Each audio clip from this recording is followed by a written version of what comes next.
everyone, and welcome to the Always On Point podcast here with Kristen Ambos. We are in the podcast studio today, sponsored by our company, Point Mortgage. Thank you so much for being here today. Topic of conversation is relocation. I work with so many relocations in a year, and in fact, I love doing it. It's something I've done for a really long time. Whether you're relocating into Wisconsin or you're relocating from Wisconsin to another place. My company and I are licensed in many different states, so give us the opportunity if you're in Wisconsin relocating to another state. I love that and would be honored to help you. So a couple things I want to do is I want to go over both scenarios.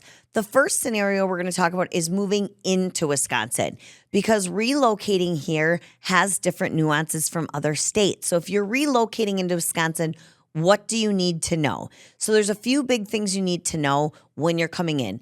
The first one is, and it's always the most, people are so dumbfounded when they realize that we are one of the top 5 states, or we were, I can't say right now as I'm sitting here today if we're still in the top 5, but we have been year over year for a while. So top 5 countrywide, nationwide for taxes, property taxes. Our property taxes are high in Wisconsin. So many people are so surprised about that because our cost of living is generally very low next to a lot of other states in the country, but our property taxes are high. Some of those reasons is because we have really great schools. We have really great roads. Go to any other state and then drive through Wisconsin and you'll know what I'm saying. The other part is because we have a lot of really big infrastructure, and our infrastructure has been worked on for a long time. So our airports are growing, and we're getting more as far as roads, and we still have some railway, highway systems and things like that, making them more traveled. Our population is going up, and we have a lot of home building going on here because there's still a lot of land. So relocation here is big. Part of that, again, because the cost of living here is low. If you come from California, Colorado, or Washington, Oregon, those states right there, I can tell you right now, if you're moving from any of those states and you're moving to Wisconsin, you're going to get 2 to 3 times a house for the same price. It's amazing. I've worked with a lot of people out in those areas that have moved to Wisconsin, and they're mind blown at the amount of home they get for the same price they would buy in one of those states. There are a few other states that are really high end like that, but those are just some of the more particular ones that I've worked with moving here. So that's exciting. Another piece, when you're moving here, there's the first question I'm going to ask you, or second, but typically the first is, what are you doing for a job? So many people think they can buy a house because they have a down payment, but they don't have a job. And they're going to get here and find a job later. It doesn't work like that. I wish it did, but it doesn't, because when you don't have a job, you have no way to tell myself or my company, our investors, that you're going to be able to pay us back. Yes, you might have 50% down payment, but if you don't have a job, you don't have any fixed income, we can't qualify you. I have a gentleman right now I'm working with, and thank God he understands. He had almost $5 million in the bank. He could have bought 5 of the houses he's got with cash, but he didn't qualify on his own. Why? Because he doesn't have an active job right now. Very asset heavy. Income-wise, not so much. So what did we do? Well, he could have easily pulled out the cash and bought the home, but because his investments are doing so well right now, he wanted to leave them put. So we got a cosigner. They co-signed for him. He's purchasing the house. He's going to move here. As soon as he finds a job and can qualify on his own, he will refinance, and he will refinance that co-signer off, or that co-mortgager. So that's one option around it, because we couldn't qualify him without an income. Now, if you're moving here and you're like, Kristen, I'm actually staying at the same job because I'm a remote worker, I can work from home. We can prove that with a pay stub, with a job, either a job offer letter saying, yes, they can work from anywhere in the country, or we get a verification of employment saying, yes, they can work from anywhere in the country. Then great. You have all the income we need. We qualify you based on that income as if it's going to continue. Totally fine. That's great. Let's say you're relocating here for a job that you already have the contract for. We have a lot of healthcare systems in Wisconsin. And this time of the year, we have a lot of nurses coming in. We've got a lot of RNs, a lot of different nurse types. We've got a lot of doctors coming in. Our hospital systems are in heavy recruit mode right now. So they're moving in. I've been lucky enough to actually year over year do quite a few of these as well. So what do we need if you're relocating in? You're leaving a job, but you're going to be here. Typically, it's 60 to 90 days. You have to start that job within 60 to 90 days of the day of closing on your home in order to buy before you get here. I'm going to say that again. With your job offer letter, you need to be starting on the job within 60 to 90 days of the job offer letter to the start date in order to close. So, for example, let's say you are closing on or you're starting your job on September 1st. We can then look at that in July, June, and or July to get you started. So you could buy a home in June or July, get started, close on it, and then start on September 1st. Also, key note, if we're working off a job offer letter, it cannot be contingent on anything. Why I bring that up is because a lot of our nurses and doctors, there's a lot of industries, engineering, even the mortgage world potentially. We have licenses and we have to do background checks. We have to do drug tests. There's a lot of different testing we need to do in order to get our loan.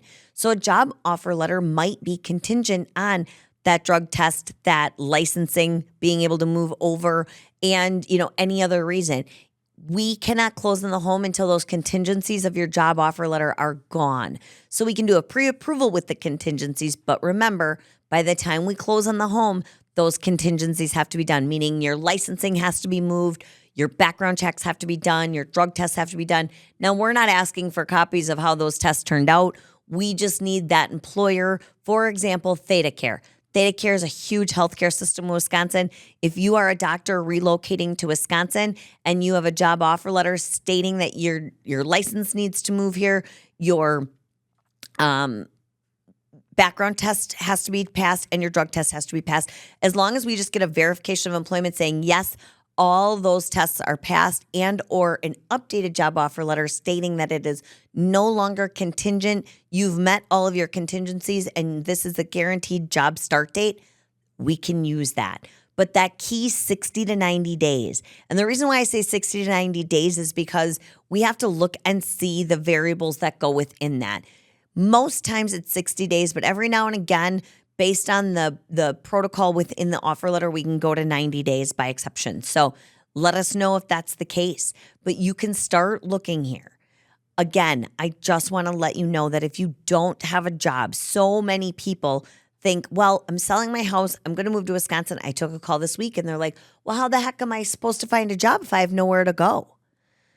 I hate to say it, but you might need to rent an Airbnb for a month or two. You might need to stay in that hotel. You might need to stay with a relative if you're moving towards relatives. I know it's not the best and the most opportune thing in the world. I also know it's not, the most luxurious, but it is an option that we would need you to go through. Happens to a lot of people, or, the main earner whose job is coming, who we're going to qualify him on anyway, moves here and does that, and then the family follows. That happens a lot too. Working with somebody from the Green Bay Packers right now who's doing that. There's a lot of movement in the NFL right now. That's happening. So we're utilizing that, and then family's going to follow. That's not the first Packer I've worked with. That's not the first one that has relocated, gotten traded, things of that nature. So that's where contracts are just extremely important when it comes to relocating. Another piece of the relocation is you also want to know where you're going to live. You can't say that you're going to be a doctor in Milwaukee and live in Green Bay. That is a 90-minute to a 2-hour drive. That commute is not typical.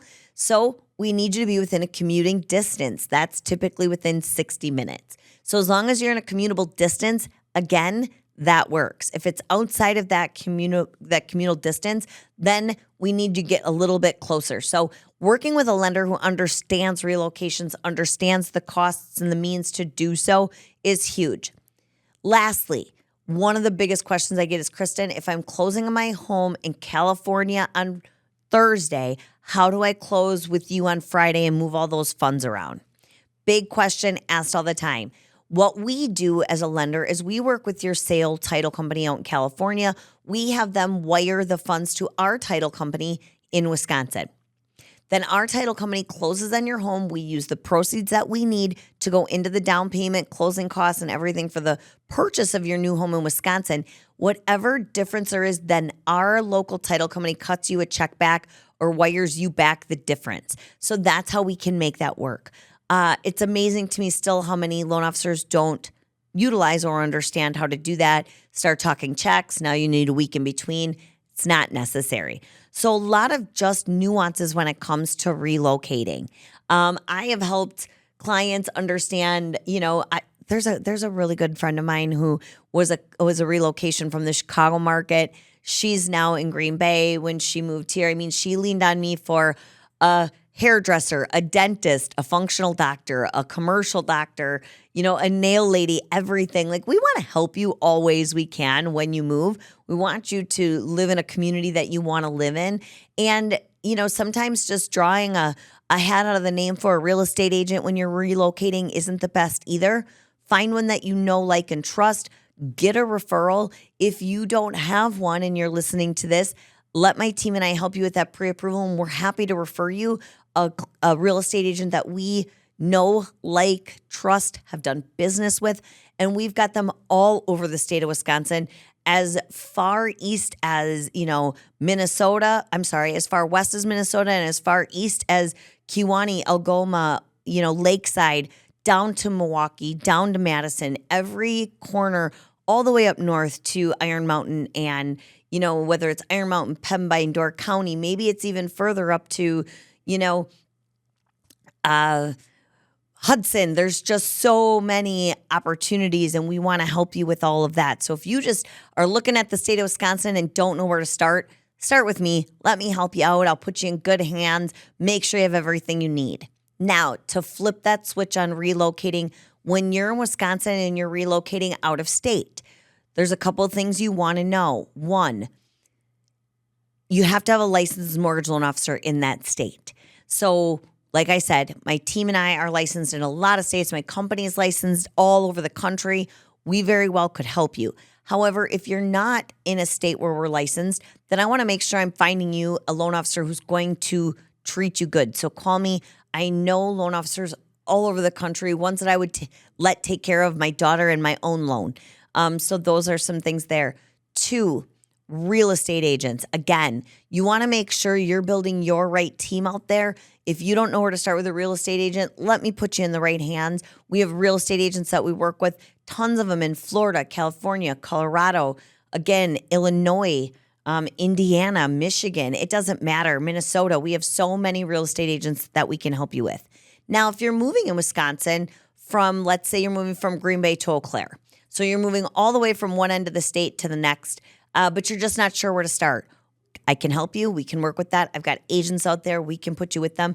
You do need, just like if you're moving out of state into Wisconsin, we do still need to know where you're working. Is it commutable? What's the job offer? What income can we use? Those types of things. So no matter if you're moving into Wisconsin, moving out of Wisconsin, just moving across Wisconsin, the income data is going to be the same. You're going to need to have that job, remote job. We're going to need confirmation of that. But again, you want to make sure you're moving to a place where you understand their market. Are home prices more? Are taxes more? Do they have any nuances? For example, if you're buying a new construction in north of Madison, you don't need a termite inspection. If you're buying a new construction house south of Madison and most all other states, you need a termite inspection. That's an inspection that Wisconsinites just don't know much about, because if you're around us, you know that this is the beginning of March and we're still at 30 degrees and snow. Termites don't necessarily exist here, so we don't need termite inspections to be done. But in a lot of other states, you do. So you want to understand, do you need that or don't you need that? Closing costs. Closing costs in Wisconsin, even though we're high for property taxes, we are notoriously low nationwide for closing costs. So while our closing costs might be between $3,000 and $3,500 all in right now, I'm working with a client in Minnesota. Their closing costs are almost $7,000. What else doesn't Minnesota have? Sales tax. Closing costs in Nevada, super high. What don't they have? Income tax. Closing costs in Florida, very high. Almost, I think, around $10,000, between $8,000 and $10,000 for closing costs in Florida. Guess what they don't have? Income tax. Feel my drift as I'm like winking into the podcast camera right now? So while you might think Wisconsin is really high in closing costs, relatively speaking, we're extremely low. So that's always a big surprise for people moving into Wisconsin. It's also a big surprise for Wisconsinites that are moving out of Wisconsin. They just don't understand, and they've never been to a state that charges a lot of closing costs, meaning that the amount of funds that they need to bring into closing could be a lot more than they're expecting. So you want to understand the closing costs of that state. That's something that we can help you with. Again, know what's happening there. Last but not least, you always want to know, what are their taxes? What are their income taxes? What are they doing? A lot of people come to Wisconsin because our cost of living, again, is low and our income and sales tax is pretty reasonable. Again, we have low closing costs. You go to some of those other states that don't have any income taxes, and now you see higher closing costs. You see higher, cost to register your car, to renew your plates every year, things like that. So understand. So when you're doing that relocation out of state, because Wisconsin is pretty low on all of the above, make sure you know what those costs you're getting into are so that you're not getting there and then you're surprised that you potentially overspent on a mortgage than what you would have had you known the rest of the costs. So important to know. We are, a great state in Wisconsin. We're lucky. We have a lot of different opportunities here, manufacturing. Like I said, our healthcare systems are booming. Our education systems are fantastic. So there's a lot of reason why people want to move to our, to the tundra land here in Wisconsin, especially in the Green Bay market. A lot of just different opportunities. We have a ton of, the manufacturing plants. It doesn't just mean you're moving and you're working in a manufacturing plant. A lot of CEOs, a lot of higher end leadership, those types of things. So know exactly what you're getting into, where you're going, whether it be it coming to Wisconsin or moving out of Wisconsin to a different state. Packing up and moving to another state it is hard. It is overwhelming. It is exciting. It is nerve-wracking. It is stressful. It is all of the above. Don't let your mortgage and your home purchase be the same. When we have people that we work with and know, I'm fortunate. I've worked for a couple national companies that I've been able to really get to know great loan officers, again, that I would trust with my own loan, great real estate agents that I would hire in a heartbeat to help me. Moving in, same thing. Obviously, my team and I want to earn your lending trust, but real estate agents, we want to be able to put you together with a real estate agent that's going to work well for you. It's going to be a good fit for you, and make sure that your relocation into Wisconsin is just as good as if you were relocating out. So just some key topics to know. Again, just gonna finish up, circle back around. Job history is everything with relocation. Make sure you have the job history. Make sure that you're going into a field that you are, either working in, going to work in. If you're a college student just coming out and you have a degree, that's okay. It's a specific degree such as education and or, the healthcare systems. We can use that job offer letter and your degree, but we just need to know the exact terms. Full-time will be needed. We can't go full-time to part-time. If you're a part-time worker going to full-time, that's okay, but you can't go full-time to part-time. If you go full-time to part-time, you need 2 years. So just some things to know as you're sorting out your new job, your new homeland, and all the things in between. We want to make sure that you're doing that. You're doing that with the best of intentions, the most education, and the least amount of surprises as possible. So again, if you are relocation or if you know somebody who's relocating, share this with them. We would love for you to subscribe so you don't miss an Always On Point podcast. They're dropped every Wednesday into any podcast platform you're looking for, as well as on YouTube. Share this with your friends. And again, we appreciate you being here. Relocating, it's a scenario, it's a situation. You want to be in good hands. So let's see what we can do to help you or a loved one that you know that's looking to relocate. Hope you have a great day. We will be back next week with another episode for the Always On Point podcast here with Kristen Ambos. Have a great day.